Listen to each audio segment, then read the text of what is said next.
Estamos de volta com o programa Dinâmica do Direito, aqui nos estúdios, Rogério Rodrigues. Ele que é jornalista, tem o seu blog pessoal, mas também é diretor da TV Câmara. Estamos adentrando na questão da atuação do jornalismo nesse período eleitoral. Falamos sobre fake news e agora, Rogério, eu queria que você me ajudasse a entender essa questão das pesquisas eleitorais. Desde a nossa redemocratização, nós temos pesquisas. Elas são feitas, são realizadas.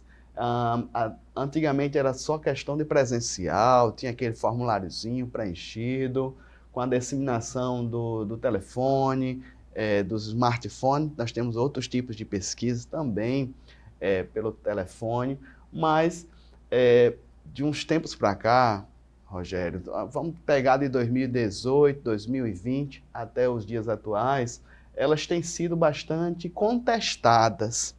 Haja vista os seus percentuais haverem grandes discrepâncias.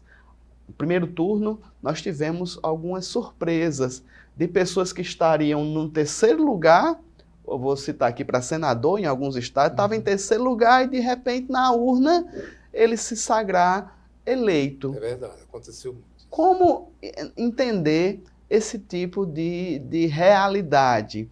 Ou é difícil captar, alguns falaram aqui, já vou adiantando um pouquinho a pauta, alguns falam, não, o voto conservador, o voto direita é mais difícil captar. Essa alegativa é verdadeira? O senhor como comunicador, como jornalista, como o senhor analisa as últimas pesquisas e contrastando com o resultado das urnas? Inclusive, deixando bem claro aqui, que quando, no período eleitoral de 2018, quando o então candidato Jair Messias Bolsonaro, ele já sabia que ganharia. Por que ele sabia? Por causa das pesquisas que apontavam ele com um índice altíssimo. Ele não foi para os debates, seguro de que ganharia as eleições. 2022, ele não estava tão seguro. E como ele não está, como nós não estamos, quem é que vai ganhar? Quem é que sabe? Uma coisa tão próxima ali. Tá entendendo? Mas o que é que acontece? No caso do ex-presidente Lula, as pesquisas bateram. Não bateram aquele valor X, fulano está com tanto, mas dentro do erro da pesquisa ele está. Ele está. Faltou o quê? 1,4 para ele ganhar no primeiro turno. Então, a pesquisa bateu. Aí pergunta-se, e por que a de Bolsonaro deu tão diferente? Foi exatamente o que os institutos estão dizendo, é aquela dificuldade de você convencer alguém que foi orientado a não acreditar nas pesquisas, a me dizer em quem você votaria. E por que você votaria? A pesquisa ela faz mais ou menos essas perguntas. Então, é o caso de chegar nesse pessoal e dizer, você votaria em fulano? Ou não. Muitas vezes não dão. Como eu disse aqui no início da minha fala, eu nunca fui. Nunca me perguntaram. Nunca eu participei de uma pesquisa eleitoral. Eu participei de outras, mas dentro de um período eleitoral, eu nunca fui pesquisado sobre para quem eu iria. Né? Entendeu? Então, a justificativa de alguns institutos é votos daquele pessoal para baixo não apareceram nas pesquisas. Quantos votos seriam ali? Um voto X, mas 2 apareceram, Simone Tebet e Ciro Gomes. Eles estavam lá. Mas com um percentual, isso na pesquisa final, né, no resultado final, nasceu tão baixo, né, diferentemente das pesquisas. Entendeu? Por quê? Porque o ex-presidente Luiz Inácio Lula da Silva, o jogo foi para cima, como Bolsonaro também foi para cima. Está aí a diferença justificada pelos institutos.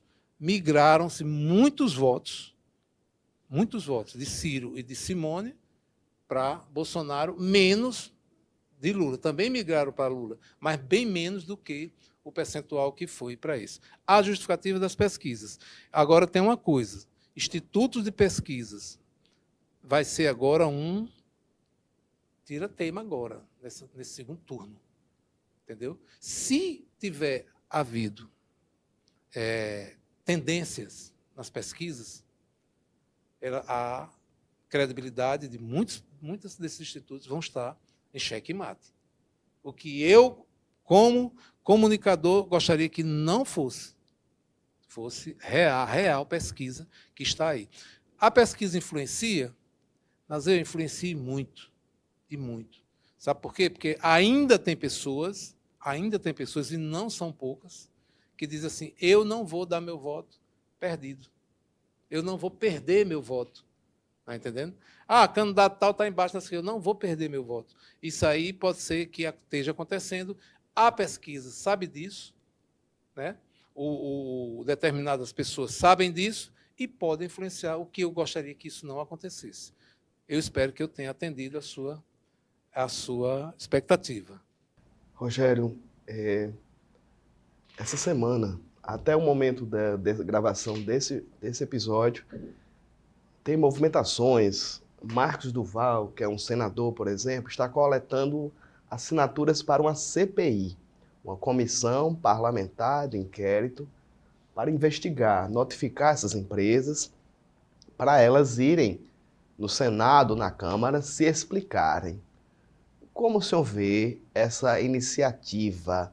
Fere a liberdade de imprensa? Como o senhor vê esse tipo de proposição? Doutor Nazeu, não fere. Não fere a liberdade de imprensa. Sabe por quê? Porque, e eu apoio, para que fique limpo. Porque se tiver alguma coisa errada, se tiver alguma coisa tendenciosa, tem que ser corrigido. Tem que ser corrigido. Eu sei que não afeta mais nada para essa eleição, porque não há tempo suficiente. Mas para as outras que vão chegar. Fere a liberdade de imprensa? Não. Por quê? Porque alguém está desconfiando de mim e me chama para uma conversa. E eu tenho que ir porque eu não tenho medo de me expressar o que é que está acontecendo. Tá certo? Cometer erros, todos nós cometemos. Agora, eu proibir que você desconfie do meu erro, aí eu não posso, porque realmente quem está indo contra a ética da comunicação sou eu mesmo, que eu estou impedindo de que alguém me investigue. Então, agora, se eu dissesse assim, a imprensa tem que fazer isso, não pode fazer aquilo, aí sim era contra a liberdade de comunicação, a liberdade de imprensa, porque os institutos estão dentro desse parâmetro aí, de comunicação, porque ele está participando, influenciando pessoas e passando informações que ela tem que ser precisa. Quer investigar? Investigue, não precisa ninguém ter medo. Por quê? Está tudo correto, tá? Então vai, investigue, pode ficar à vontade. Agora, se eu tiver alguma coisa errada, é provável que eu vá contra a possível CPI. Né? Não acredito que ela vai sair, porque ela pode afetar, se ela tiver com o objetivo de corrigir alguma coisa, ela pode afetar pessoas que se beneficiaram dessa pesquisa anteriormente. Então, eu sou totalmente a favor e, na minha opinião, não fere a liberdade de imprensa. Você falou de determinadas áreas de senadores que estavam lá na terceira, lá na quarta posição e acabaram chegando em primeiro. Tá certo?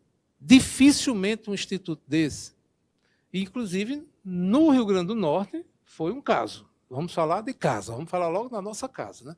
O Rio Grande do Norte foi um caso bem atípico. O candidato a Senado que conseguiu se eleger, Rogério Marinho, estava, acho que em segundo lugar. Né? Estava em segundo lugar, o senhor Carlos Eduardo estava em primeiro e houve a inversão com 10 pontos, se a memória não me traz, de diferença. É uma diferença grande. É uma diferença, assim, para um instituto, nem é 2 para mais, nem 2 para menos, não é 10 para mais, né? No caso. Né? Isso aí é que nós devemos procurar e saber o que houve. O que houve para uma diferença tão grande? É uma coisa que eu chego para você, não é uma coisa tão complexa, você vota em fulano, beltrano ou cicrano, aí tem uma diferença dessa. É preciso, urgentemente, alguém dar uma explicação para mim, para você e para você, meu caro telespectador.